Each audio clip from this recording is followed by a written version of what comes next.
అరే నేను పెట్టే వీడియోస్కి నాకు వచ్చిన సబ్స్క్రైబ్ కౌంట్కి రీచ్కి ఏమైనా సంబంధం ఉందా? ఛానల్లో చాలా వీడియోస్ ఉన్నాయి చూడండి.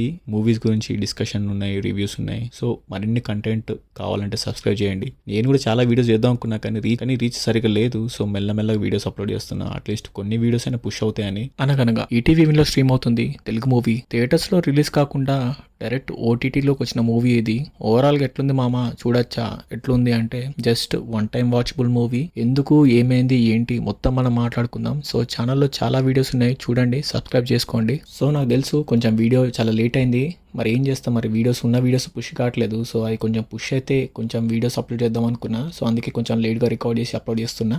So back to back rod movies, back to back action, A content ఆ కంటెంట్, చెత్త కంటెంట్ మనం చూసినాం కదా. సో ఒక ఫీల్ గుడ్ డ్రామా, ఒక మంచి ఎమోషనల్ మూవీ చూడాలనిపిస్తే ఈ సినిమా పక్కా చూడొచ్చు. సో స్టోరీ పాయింట్ ఏంది మామ అంటే, ఒక ఇంటర్నేషనల్ స్కూల్లో పిల్లలకి బట్టి పట్టి చదివించడం, వాళ్ళ మీద ప్రెషర్ పెట్టడం, పాస్ అయితేనే మీరు మంచిగా ట్రీట్ చేసి, పాస్ అవ్వకుండా ఫెయిల్ అయిపోతే వాళ్ళని అందరి ముందు ఇన్సల్ట్ చేయడం. సో అలాంటి సిరీస్ ఆఫ్ ఈవెంట్స్ జరుగుతున్న స్కూల్లో సో పర్సనల్ డెవలప్మెంట్ క్లాసెస్ చెప్తూ వ్యాసారు పిల్లలకి ఇట్లా రుద్దడం కరెక్ట్ కాదు, వాళ్ళకి కాన్సెప్ట్స్ చెప్పాలి, బట్టి కొట్టడం కాదు. సో పిల్లలకి అర్థమయ్యేట్టు చెప్తేనే వింటారు, కొంచెం బట్టి చెప్పిస్తే వాళ్ళకి మక్కదు అని చెప్పే కాన్సెప్ట్లు ఉంటారు. సో ఇంతకీ వ్యాస తీసుకున్న డెసిషన్ ఏంటి? కార్పొరేట్ స్కూల్ కరెక్టా లేకపోతే వ్యాస అనుకున్న ఫిలాసఫీ కరెక్టా?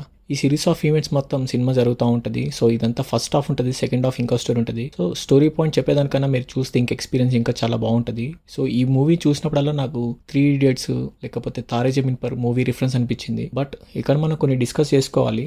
మూవీలో చూపించినట్టుగా సో మనకున్న ప్రెసెంట్ సిచ్యువేషన్స్ డిఫరెంట్ ఉన్నాయి, కానీ మూవీలో చూపించే పాయింట్స్ డిఫరెంట్గా అనిపించాయి నాకు. ఎందుకంటే ఇవాళ మనం ఏ ఒక ఇంటర్నేషనల్ స్కూల్ తీసుకున్నా కానీ అపార్ట్ ఫ్రమ్ స్టడీస్ ఒక ఫిజికల్ యాక్టివిటీ కానీ చాలా థింగ్స్ పిల్లలకి చెప్పడానికి ట్రై చేస్తున్నారు. ఇది ఒక పాత చింతకాయ పచ్చడి అనిపించింది నాకు.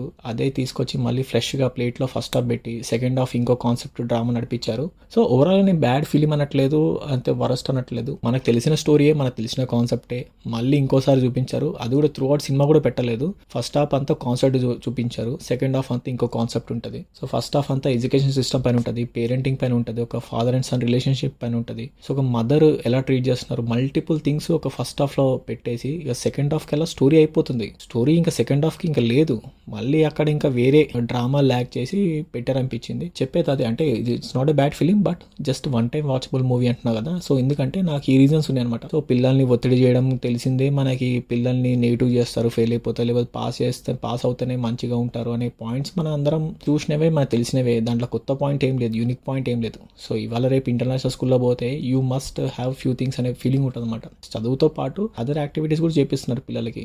సో అది కాకుండా వేరే పాయింట్స్ తీసుకొచ్చి కొత్తగా చూపించుంటే బాగుండేది.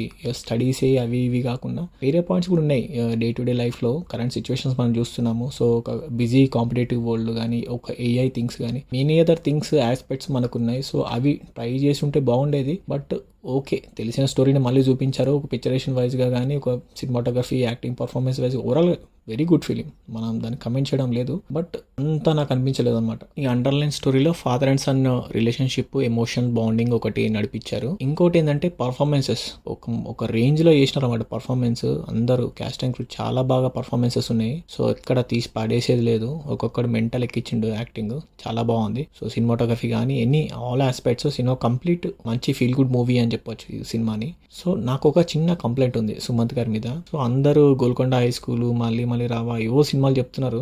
ధనా 51 ఎంతమందికి గుర్తుందో చెప్పండి సుమంత్ గారిది. సో ధనా 51లో కొంచెం మాస్ ఉంటుంది. సో యాంగిల్ కూడా ట్రై చేయొచ్చు ఏమైనా అప్కమింగ్ మూవీస్ ఉంటే.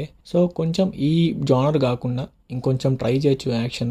బట్ చిన్న ఆశ అనమాట, ఒక మాస్ ఎంటర్టైనర్ కూడా తీస్తే బాగుంటుందని. చూడని వాళ్ళు ఉంటే చూడండి, ఈటీవీలో స్ట్రీమ్ అవుతుంది. ఛానల్లో కంటెంట్ చూడండి. చూసిన వాళ్ళు 100 మంది చూస్తే దాంట్లో ఒక్కరు కూడా సబ్స్క్రైబ్ చేయట్లేదు. సో కంటెంట్ నచ్చితే సబ్స్క్రైబ్ చేయండి, ఎఫర్ట్స్ రికగ్నైజ్ చేయండి. మీకు ఇంకేమైనా అనిపిస్తున్నా కానీ నాకు కమెంట్ బాక్స్లో మెన్షన్ చేయొచ్చు. ఏమైనా మార్చుకోవాలన్నా లేకపోతే ఇంకా వీడియోస్ గురించి ఏమైనా రివ్యూస్ చెప్పాలన్నా కమెంట్ చేయండి. That's all guys, thank you.